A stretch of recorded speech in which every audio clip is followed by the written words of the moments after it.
Right there behind me, though. I don't got chrome on, though, but I do got net on.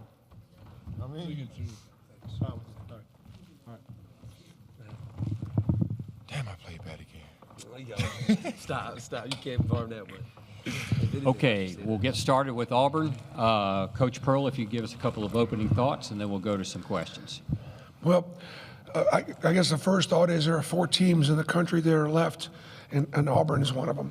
And so we couldn't be happier. I want to congratulate Michigan State on an incredible year. We saw them in Maui, and they were good.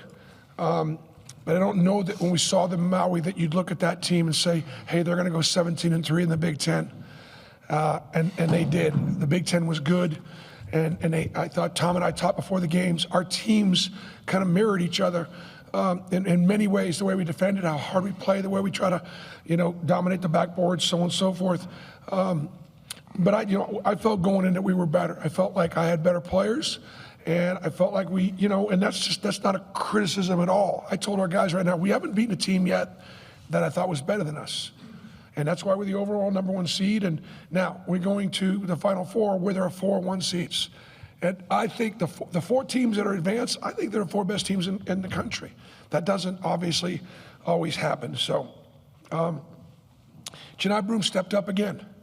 Just keep doubting him and keep thinking that he's not going to be able to get to another gear. And one of the reasons why I'm on him and my son Steven's on him pretty good is because I know what he's capable of. I know what he's capable of. And he talk about delivering again at the biggest moments. Just last thing is just grateful for our fans and our families because Auburn looked.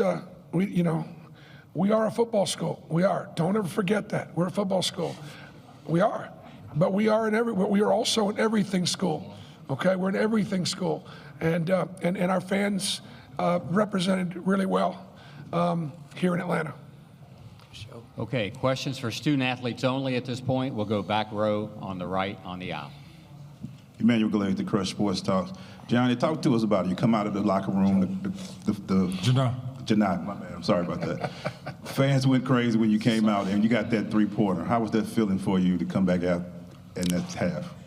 All glory to God. When I came back out, when I hit the 3-ball, I called him again. You got to always call on him. He's going to always deliver. Down front here on the right. Robbie LaStellaBracketeer.org. Chaney, you and Dylan kind of had to man the paint while Johni was out. What did you guys do to kind of keep everything calm while Johni was out and keep the lead? You guys, I don't think, let it go back under double figures. Credit to Michigan State because they have incredible bigs. They're real physical, and we just had to continue playing tough. When Johni went out, my heart dropped, but he came to me and Dylan and was like, you might have to finish this for us. So we were just like, all right, we got to lock in and continue being tough because, toughness wins in March. Back row on the left. Coach Sudu Upadea, Fox 5 Atlanta. So much was made out of your comments. First, student athletes. Oh, student athletes first. Well, Johni, I'll ask you the same question. Coach yesterday mentioned that you guys were more the underdogs than Michigan State, that they weren't the underdogs, and so much was made out of those comments. Was that like a motivating thing for the team? You just said that he just said he had the better players, but how did you guys take those comments, and was that kind of a way to motivate you guys? Michigan State is a historic, amazing, great team. Tom Izzo is a Hall of Fame coach. He wasn't lying. That's a great team we just played. And it had to motivate us a little bit. Obviously he knows the type of players he has. He knows how to motivate us. So, shout out Michigan State again. Third row on the left on the aisle. Michael Gittins, War Report, Auburn. Johni, yesterday you told us after you scored 22 and 16, you felt like you didn't play well. What did you feel about your performance today? I played all right.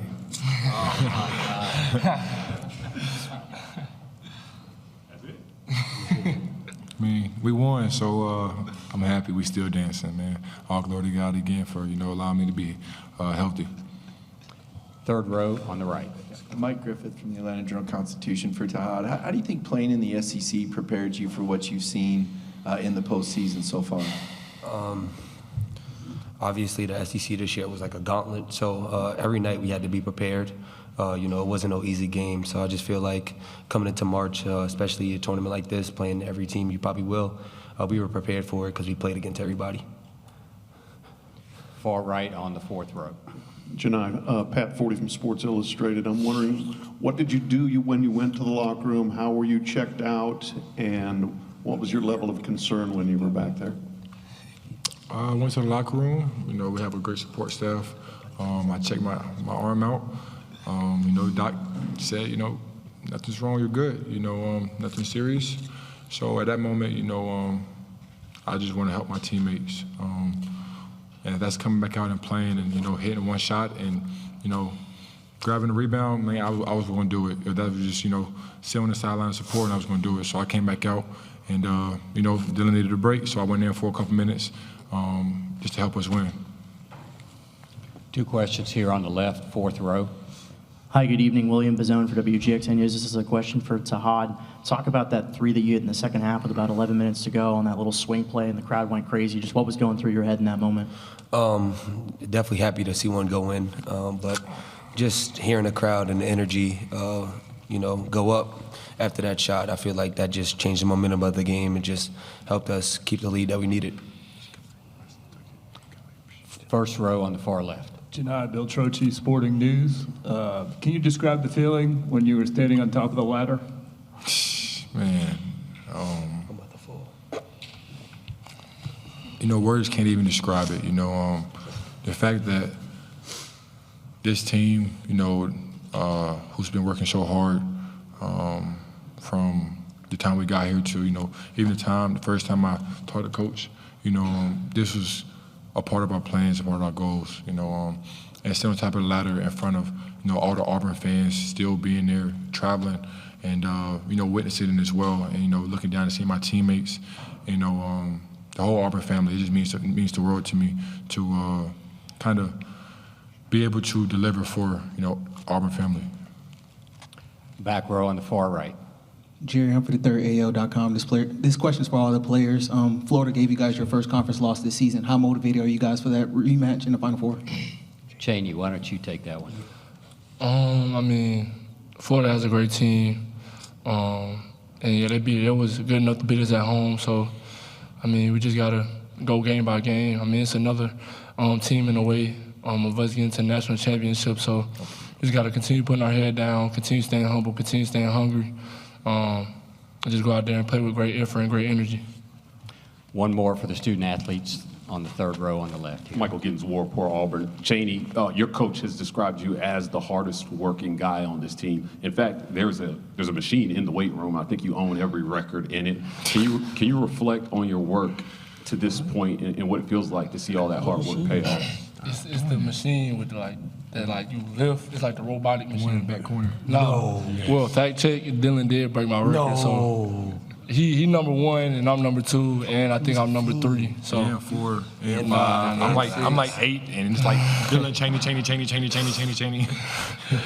But you know, I mean, you know, this all glory to my Lord and Savior Jesus Christ. He's blessed me with such a wonderful opportunity. So I can't take it for granted. You know, that's why I work so hard. And I just want to be the best player I can for my team. So that's why I put in all the hours. And, you know, I haven't been playing as well as I want to play, but, you know, I'm blessed with another opportunity to play against a great team in San Antonio. So, you know, hopefully you show up. It's got to, yeah. Like Tahaad said, hopefully I show up. But nah, he going to show up. Believe it. He has no choice. Thank you, guys. You guys can go back to the locker room. War Eagle. Yes, War Eagle. Oh, got me. Got you. Just see it in War Eagle. Good job. You want to take your tags? Yeah, take your name cards. Come on. No, what that shit right there, Mark, man? Name up right now. They spelled your name wrong. I got you. Look. Okay, let's start with Coach Pearl, far left on the fourth row. Hi, Bruce. Good evening. William Bazone for WGXN News again. Just talk about in the second half. You had some guys in foul trouble, some injuries. I know you've been pretty, you know, you've kept an 8-man rotation for most of that series. Was there any point where you felt like you wanted to go deeper in the bench or felt like you had to? Well, I think that when Johni went out, I immediately thought about Chaney and Dylan, and neither one of them were in foul trouble. And so I knew that we were going to be fine there. I might have to use some timeouts to be able to just give them the rest that they needed. And if Johni had probably not come back out of the locker room, I probably would have gotten a timeout. It was not going to affect us defensively. Chaney and Dylan can obviously do what needs to be done on the defensive end and rebounding.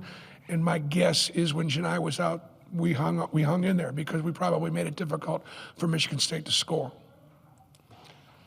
Pat on the far right. Bruce, Pat 40 from Sports Illustrated. Did you get a diagnosis from the team doctor? Was it hyperextension or anything? And is there anything that he will be limited doing in the next week?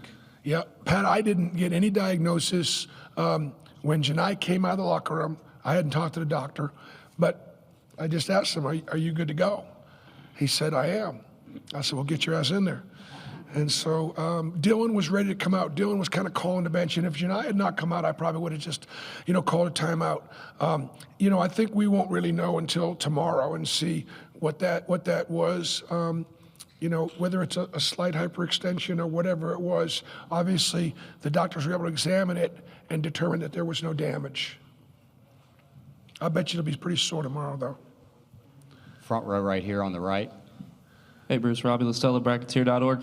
There was a lot of conversation yesterday about the building of your team, mixing portal and returners. After now winning this game and seeing your guys battle through that injury and step up, what's that feeling like for you now? Well, I think that both are important. There's such a foundation in this team with Dylan Cardwell or Chris Moore, guys that have been there 4 and 5 years. And then Johni has been there 3 years. And I think that one of the things that they talked about yesterday was I told these guys, look, I'm going to bring in good guys. So you bring in Chaney Johnson, you bring in Denver Jones, you bring in Chad Baker-Mazara, and it tells the guys that are left, he did bring in good guys and guys that were willing to make sacrifices and, want to try to become a great team. So we'll continue to recruit really good high school players that want to be coached and developed, and we'll continue to jump in the portal and get guys that, want to be an Auburn man and play the way we play. Third row on the left on the aisle. Michael Ginswar, for Auburn. Coach, Auburn basketball is a program you built brick by brick since 2014. Can you reflect on your conversations with your AD, John Cohen, about the things you've needed to get Auburn basketball back to this point? Yeah. You got Johni to return. You're going to have the same challenge getting Tahaad to return probably next year. What is it that you need to build a successful program in today's college basketball?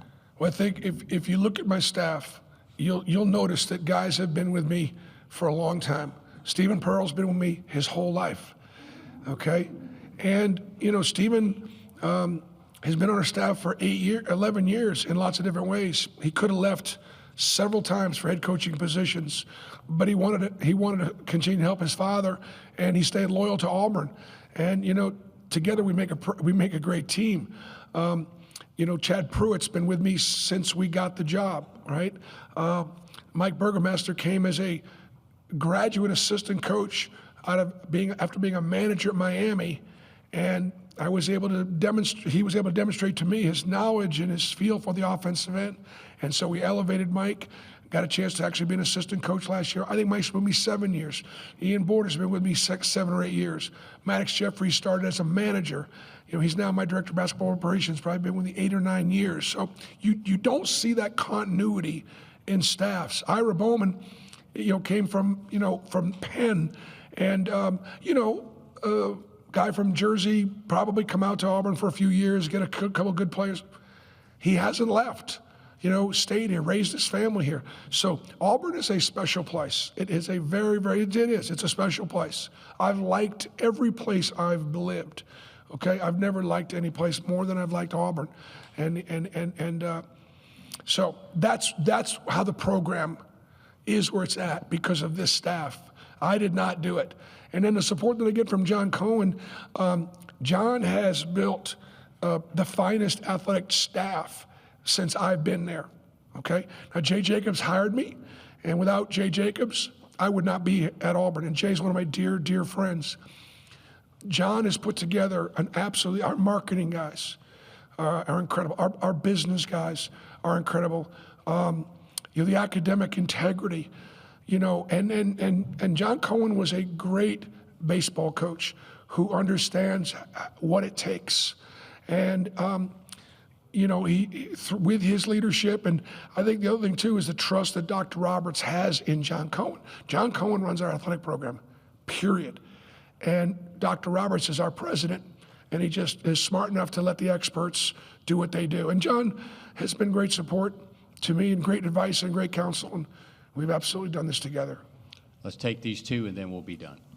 Coach, looks like the first time since 2014, 2 SEC teams in the Final Four, only the second time since you were in the SEC when you started at Tennessee that's happened. What does it say, I guess, the SEC, this historic role continues? What would you say about the season and what the SEC has in the Final Four? Well, Mike, how the SEC does really matters to me. It genuinely matters to me. It starts with Mike Slive, who was a great leader and in the SEC, and unfortunately we lost him way too soon. But one of the great things that Mike Slive did was he had his number one was Greg Sankey. And so when we made that transition to Greg, the hardest thing Greg had to do was replace himself. And our league office is just really strong and got great leadership and really smart people, and put this thing together. Basketball wasn't holding up its end. It was Kentucky. It was a Billy Donovan coached Florida team, and then every now and then maybe Arkansas would have a run, or Tennessee would have a run, whatever. There are now 16 basketball programs in the SEC. They're all committed to being competitive in men's basketball. The fan bases. I mean, we did not play on the road this year except maybe once where the game wasn't a sellout. And so, I just the league has done a great job, and unfortunately, there will only be one SEC team playing for the national championship on Monday. Last question, far right on the back. Jerry for the third, AL.com. Bruce, the 17-0 run you guys went on in the first half, how important was that to the tempo you guys played the rest of the game? Well, I think if you're watching that game and you're at home and you're playing against Michigan State, you're playing against Tom Izzo, and to watch our guys execute offensively and get great looks and go, this is, and one of the things that I stress to our guys, we benefited greatly by not valuing possessions against Michigan in the first half. We were sloppy, we were careless, and fortunately we got it going in the second half. But we knew in this particular game that was not going to be an option. We got to our spot, we fought for our real estate. To only have 2 turnovers against a Michigan State defense is obviously, really good. And I just think our guys, they've trusted us with a game plan. And one of the things that we just talked about, if we do these things offensively, and then if we do these things defensively, we're going to win the game. And they did.